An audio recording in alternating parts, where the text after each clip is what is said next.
Hello friends, welcome সবাইকে। আজকে আপনাদেরকে একটা গল্প বলি। গল্পটি হচ্ছে, মূর্খ যখন হঠাৎ বিত্তবান হয়ে যায় তখন ঠিক তার কী দশা হয়। যেমন একবার একটা ইঁদুর ভুল করে হীরের টুকরো গিলে ফেলে। হীরের যে মালিক, তার তো রাতের ঘুম উড়ে যায়। ইঁদুর বধের জন্য সে এক ইঁদুর শিকারীর খোঁজ করে। তাকে সেই ইঁদুর মেরে হীরে উদ্ধার করার ঠিকে দেয়।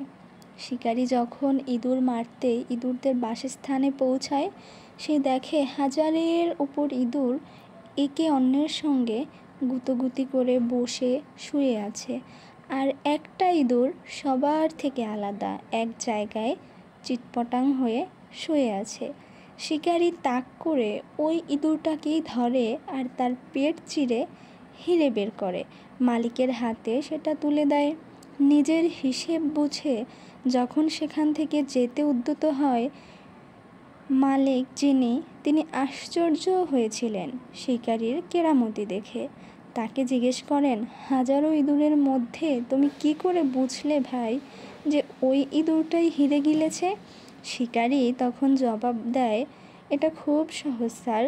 মূর্খ যখন হঠাৎ বিত্তবান হয়ে যায়, সে নিজের লোকদের সংসর্গ, তাদের সঙ্গে মেলামেশা বন্ধ করে দেয়।